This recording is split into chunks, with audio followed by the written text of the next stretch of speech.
Single mother saves millionaire from death. But what happens next leaves her shocked.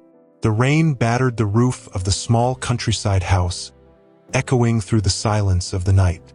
Emily Carter, a 35-year-old doctor, was alone with her 10-year-old daughter, Sophie. The house, inherited from her grandmother, was in a remote area, surrounded by woods and endless pastures.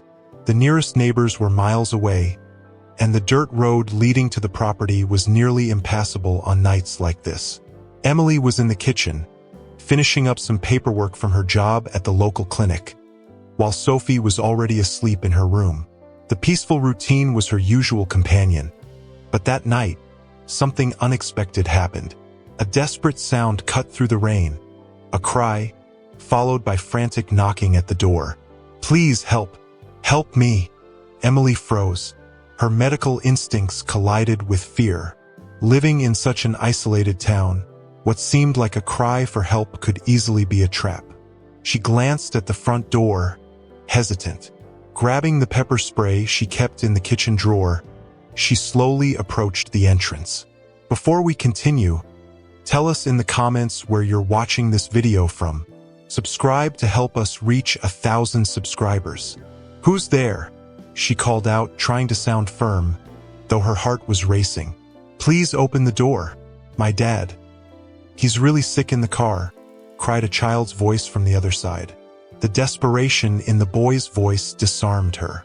Despite her fear, she unlocked the door and opened it cautiously. Standing before her was a drenched boy, no older than Sophie. He was shivering from the cold, his clothes clinging to his thin frame, and his wide eyes were filled with panic. "Please, my dad's in the car.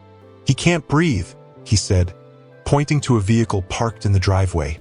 Emily hesitated no longer. "All right, let's go," she replied, grabbing her first aid kit from the hook near the door. As they dashed through the rain toward the car, she asked, "What's your name?" "Lucas Walker, ma'am." "Please help my dad," he said, sobbing between words. Reaching the car, Emily found a man unconscious in the driver's seat. His face was pale, and his breathing was irregular and shallow. She immediately recognized the signs of a severe asthma attack. "Does he have asthma?" she asked quickly while examining him. "Yes, but he forgot his inhaler at home," Lucas explained, nearly breaking into tears again. Emily rummaged through her bag, pulling out an injectable bronchodilator. With steady hands, she administered the medication and gently massaged the man's chest to help him regain his breath. Gradually, he began to respond, coughing and opening his eyes. "Can you hear me? Are you okay?" Emily asked. The man nodded weakly but was too drained to speak. "He can't drive like this. I'll take you both back to my house. All right?" she said, looking at Lucas, who nodded in agreement. Carefully, she helped the man into the passenger seat and took the driver's seat. Lucas climbed into the back, clutching the seat tightly as Emily navigated the slippery road. Back at the house, Emily settled the man onto the living room couch, covering him with a blanket to keep him warm. Lucas watched anxiously as she checked his father's vitals. "He'll be fine, Lucas. He just needs to rest now," Emily said, offering a reassuring smile. The man, still weak, murmured, "Thank you for saving my life. It's my job. Now rest," Emily replied. Lucas, calmer now, explained that they had been returning from a camping trip in the mountains. In the rush to leave before the storm, his father had forgotten his inhaler at home. Emily assured them they could stay the night and arranged everything to ensure their comfort. Before heading to bed, Emily peeked in on her guests. Lucas sat beside his father, who was sound asleep, holding his hand tightly. The sight stirred something deep within her. Despite the chaos of the night, Emily felt a strange sense of peace, knowing she had done what she did best, saving lives. The sun rose over Willow Creek, painting the horizon with golden hues that streamed through Emily's house windows. The aroma of freshly brewed coffee filled the air as she prepared a simple breakfast. Her habit of waking early, honed through years of being both a doctor and a mother, brought her a sense of peace, even after a turbulent night like the one before. In the living room, Lucas Walker sat on the floor, playing with Sophie, who had just woken up. Despite his exhaustion, Lucas seemed content to see his father, Michael Walker, breathing much better. Michael remained on the couch, his eyes half open as he watched the activity around him. Emily entered the room carrying a tray with coffee, toast, and fruit. "Good morning. I hope you managed to get some rest," she said with a warm smile. Michael slowly sat up, his muscles still stiff from the previous night's ordeal. "More than I expected. I don't even know how to thank you. You saved my life." "It was nothing. I'm a doctor. It's what I do," she replied, downplaying the gesture, though her voice carried a hint of pride. Michael glanced around, taking in the cozy simplicity of the house. The walls were adorned with old photographs, likely family heirlooms, and the scent of aged wood mixed with the coffee created an inviting atmosphere. He hesitated before continuing. "I don't know what would have happened if you hadn't been here." "Let's leave that behind," Emily said. "Have some coffee and regain your strength."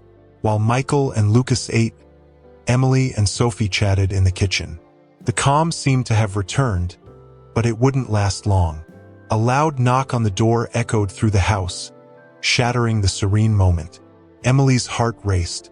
She wasn't expecting visitors, and deep down, she knew that knock spelled trouble. She opened the door cautiously and came face to face with someone she had long wished to forget. Ryan Carter, her ex-husband. He looked disheveled, his eyes bloodshot, and his expression a mix of anger and desperation. "Finally found you, Emily," he said in a hoarse voice. Emily froze. "Ryan, what are you doing here? Don't play dumb. You know exactly why I'm here. I want my share of your grandmother's inheritance," he shouted, pointing a finger at her. Emily tried to stay composed, but the mention of the inheritance made her stomach churn. "That inheritance has nothing to do with you. We've been divorced for years." Ryan took a step forward, his voice growing louder. "I don't care. You're living comfortably while I'm drowning in debt. If you have even a shred of love left in that cold heart of yours, you'll help me." "Ryan, please calm down. This isn't the way to handle things." But he didn't listen. "If you don't help me, I swear I'll file for custody of Sophie. You'll never see your daughter again," he yelled before storming off, heading to his car and speeding away recklessly down the road. Emily was in shock, her mind flooded with painful memories. Michael, who had approached without her noticing, gently took her by the arm and led her back inside. "Are you okay?" "Who was that?" he asked, concerned. Emily shook her head, searching for words. But instead of answering, she was overwhelmed by a wave of memories. She remembered her difficult childhood after her mother's death, her absent father, and a cruel stepmother. She thought about the day she decided to leave home to study medicine after earning a scholarship, determined to build a better life. She relived the intense romance with Ryan during college, their graduation, followed by a rushed marriage and her pregnancy. But what was meant to be a fairy tale fell apart when Ryan confessed he had fallen in love with a younger nurse he worked with at the hospital. He told Emily this new woman made him happy and admitted he wasn't ready to be a father, leaving her behind. Michael watched as Emily sat in a chair, her face distant, lost in thought. After a few moments, she finally spoke. "That man is Ryan, my ex-husband and Sophie's father. He never cared about her, never supported us. And now he shows up, threatening to take my daughter away. When he abandoned me, I had nowhere to go, so I fled the city and came here to live with my grandmother. She took me in, cared for me as if I were her own daughter. I started working at the village clinic, helping everyone around here, while Grandma looked after Sophie. For the first time, I felt loved. But then Grandma got sick and she didn't survive. She left everything she had to me, this farm, the house, and all the family jewelry. I don't know how Ryan found out where I live or about Grandma. I haven't seen him since the day he left us, Michael listened intently, absorbing every detail. He realized the woman before him was much stronger than she appeared. She carried an enormous burden on her shoulders, yet she still found the strength to care for others. "Emily, this is unacceptable. You can't face this alone," he said firmly. Emily looked at him, confused. "What do you mean?"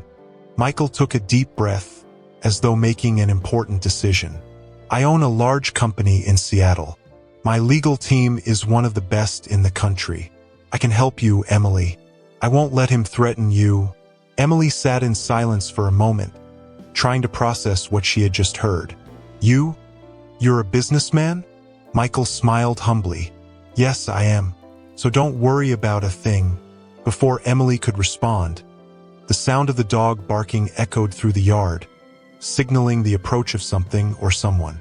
Michael stood up immediately, his expression alert. Suddenly, a scream came from Sophie's room. She had gone upstairs to grab some games. Emily rushed towards Sophie's room but stopped midway down the hall when she heard Ryan's voice echoing through the house. He had climbed through the window and yelled, "I told you I'd be back, Emily. And here I am," he said, gripping Sophie by the arm. The girl was crying, struggling to break free. "Ryan, what are you doing here? You need to leave. Not until I get what's mine. You have jewelry, Emily, I know you do. You think you can live this cozy little life while I'm being hunted by people who want me dead? I'm in danger, and it's your fault." Ryan ranted, gesturing wildly. Emily felt a chill run down her spine. "My fault? You chose this path, Ryan. You can't pin this on me. I don't even know what you're talking about. What happened to you? How did you find out where I live?" Ryan let out a bitter laugh. "Your father. It was easy to get him to tell me. I'm drowning in debt, in deep trouble. I got involved with that woman, and she dragged me into a crazy life. We got mixed up in gambling and illegal casinos. And after everything, she left me. You don't understand. If I don't pay what I owe, they're going to kill me. And if that happens, it'll be your fault because you know you could help me." At that moment, Ryan faltered, his grip loosening just enough for Sophie to break free and run to hide behind her mother. Michael appeared in the doorway and said, "I think you need to calm down. This isn't the way to solve anything." Ryan ignored him and pointed at Michael, his bloodshot eyes glaring. "So that's it? You've already got another man? Is that why you won't help me?" Michael remained calm, though his protective stance was unmistakable. "Don't speak to me," Ryan shouted, stepping closer. "This has nothing to do with you." Before Emily could react, Michael firmly grabbed Ryan's shoulder. "You need to calm down. This is going too far." Ryan pulled away but realized he was in no position to escalate the situation further. Fine. But this isn't over, Emily. I'll be back, and when I come back, you'll regret it," he said before storming out, getting in. After the storm, Emily comforted her daughter, who was crying on the living room sofa. "Was that Daddy? Why did he want to hurt me?" "Yes, sweetheart," Emily replied. "He's going through some difficulties and is feeling a bit upset. But don't worry." Sophie seemed to accept the answer but held her mother's hand tightly. "I don't like it when he yells at you." Emily felt tears welling up in her eyes but kept her composure. "I don't like it either, my love. But I promise I will never let anything happen to you. Never." They embraced, and Emily felt a renewed sense of strength. Sophie's safety was her top priority, and she would do whatever it took to protect her. Meanwhile, Michael was on his phone, speaking with his attorneys. He approached, leaning against the counter, and said, "Ryan doesn't stand a chance of getting custody of Sophie, especially considering his history, the lack of contact with his daughter, and your role as a present and responsible mother. However, there's a but, isn't there?" Emily interrupted, her voice filled with concern. Michael nodded gently. "Yes, he could try to cause problems for you, emotionally pressure you, or use legal loopholes to delay or complicate things. He's desperate, and that makes him unpredictable. That's why we need to file a formal report with the police. They need to be aware of what happened here so they can begin investigating. Emily sighed, running a hand over her face. I knew he'd cause trouble, but I didn't think I'd feel so vulnerable. You're not alone, Emily, Michael said firmly. He took her hands in his, looking into her eyes. I promised I would help, and I will. I've already asked my personal security guard, Jack, to come here. He's ex-military, trained to handle situations like this. He'll make sure you and Sophie are safe while we sort this out. Emily hesitated, but the sincerity in Michael's gaze reassured her. Thank you, Michael. I don't know what I'd do without you.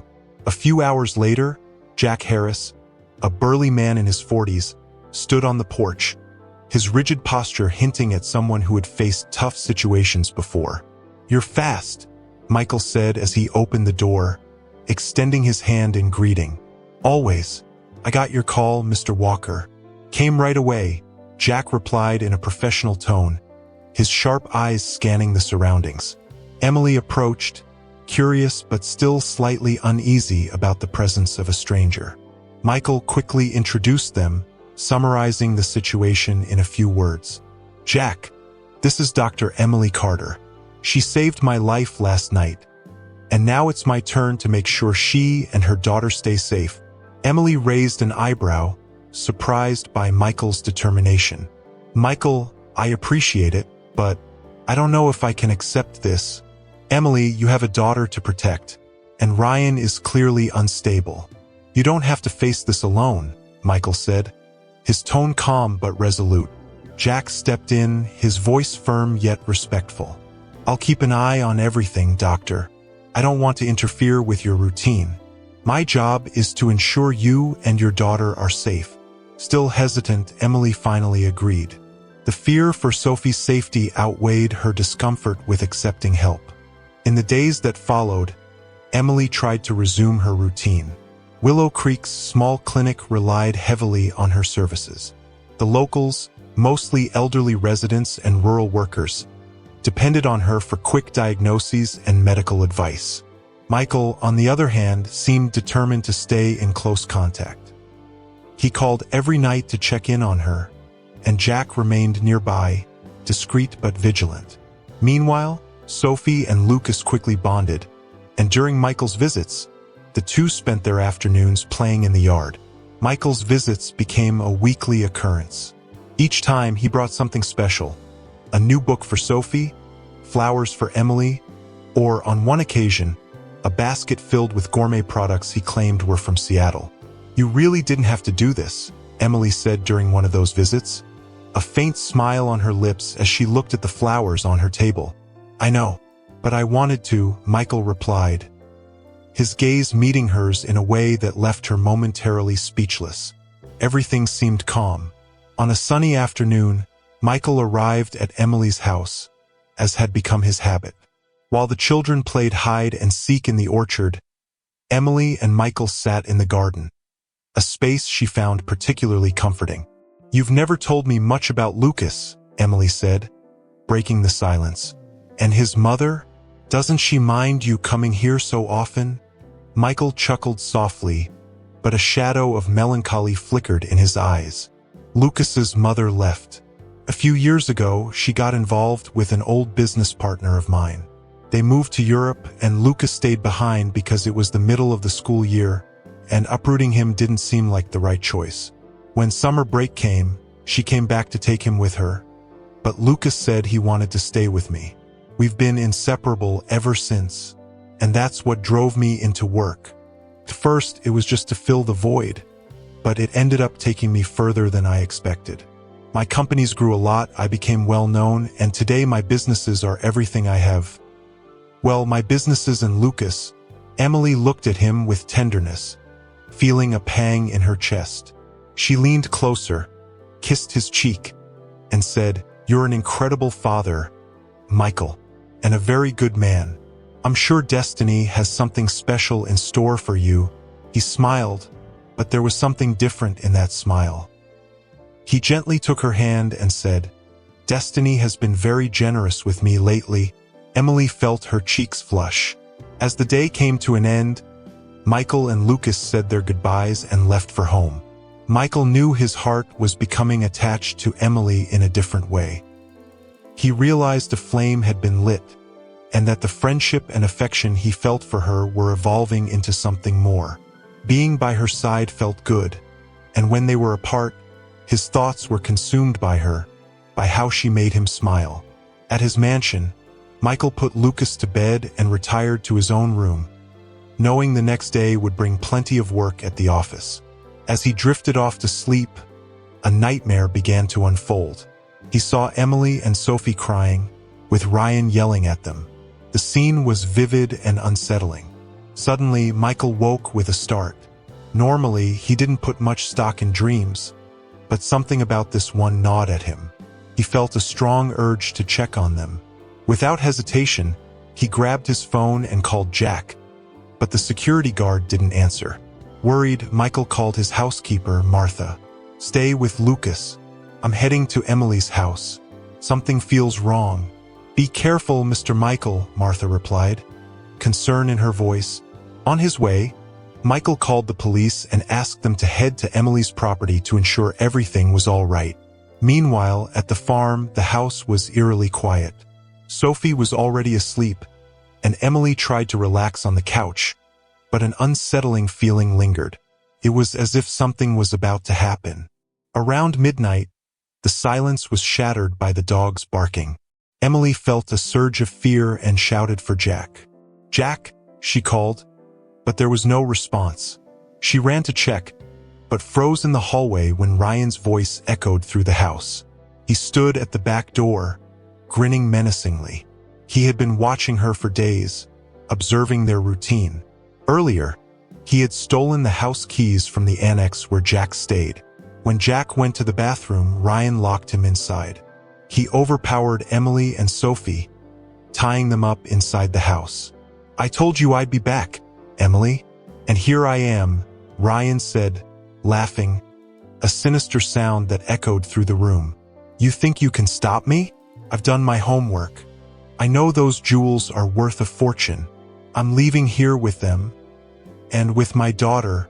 Emily tried to reason with him, but Ryan was unhinged. "Give me the jewels, or I'll burn this house down, with you in it." Crying uncontrollably, Emily pleaded, "Don't do this. Take the jewels and leave. Pay your debts, and I'll finally be free of this nightmare." Emily led Ryan to her bedroom, opened a chest with a hidden compartment, and retrieved the jewels. Handing them to him, she said, "Here they are. Now, leave." Ryan took the jewels but paused at the door, a twisted grin spreading across his face. On second thought, this farm must be worth a lot of money. Right, Emily? If I burn this house down, the inheritance goes to Sophie. Since she's a minor, I'll be her legal guardian. I could manage that money much better than you. Yeah, that's what I'll do. I'm taking Sophie with me." Emily and Sophie began crying hysterically, begging him not to do it. As Ryan rummaged through the kitchen for a lighter, Michael arrived. Peering through the window, he instantly understood the gravity of the situation. At that moment, Jack managed to free himself, finding Michael outside. Michael gestured for Jack to stay quiet. The tension in the air was thick, and Michael knew they had to act carefully to protect Emily and Sophie. Michael appeared in the doorway, gripping a baseball bat he had found in his car. "Let them go, Ryan," he said, his voice low and threatening. Ryan turned, startled by Michael's presence. "And who are you to give me orders? A last-minute hero?" he sneered, turning back to rummage through the kitchen drawers. Taking advantage of the distraction, Michael lunged forward, swinging the bat and striking Ryan's arm. Ryan fell to the floor with a shout of pain. Jack seized the moment, rushing in to disarm him and pin him to the ground. Moments later, the police arrived, handcuffing Ryan and dragging him away as he shouted threats of revenge. The stolen jewels were recovered, and for the first time, Emily felt that the nightmare was finally nearing its end. Michael, now dirty and exhausted, approached her. "It's over. You're safe now," he said softly. Emily couldn't hold back her tears. She threw her arms around him, hugging him tightly, feeling, for the first time in a very long while, truly protected. The dawn brought an unfamiliar calm to Emily's house. The storm of recent events seemed to have finally passed, but a trace of tension still lingered in the air. Michael was in the kitchen, brewing coffee, having spent most of the night talking to the police and ensuring everything was resolved. Emily descended the stairs slowly, still carrying the weight of the previous night. "Good morning," Michael said, looking at her with a gentle smile. "Good morning," Emily replied, sitting at the table as he poured her a cup of coffee. "How are you feeling?" he asked, pulling out a chair to sit beside her. "Relieved, I think, but still shaken. Everything happened so fast." Emily sighed, her gaze fixed on the steam rising from her cup. Michael watched her silently for a moment, admiring her strength and resilience. "You were incredible. I already knew you were strong, but seeing how you handled all of this..." He paused, as if carefully choosing his words. "It's admirable." Emily gave a faint smile, shy but grateful. "I don't know what I would have done without you. Without your help, your presence." Michael reached across the table and took her hand, his touch firm and reassuring. "You'll never have to face these things alone again." The silence that followed was filled with meaning. There was something unspoken between them, a growing connection that was becoming impossible to ignore. Michael insisted that Emily and Sophie stay at his house in Seattle for a while, so they could rest and recover from everything that had happened. Although hesitant at first, Emily eventually agreed. Michael's home was everything she imagined and more. An impressive mansion with expansive glass windows, immaculate gardens, and a breathtaking view of Lake Washington. Yet, despite its opulence, the house felt warm and inviting, reflecting Michael's generous personality. Sophie and Lucas quickly became inseparable, playing in the vast gardens of the property. Emily, meanwhile, found herself feeling strangely at ease there.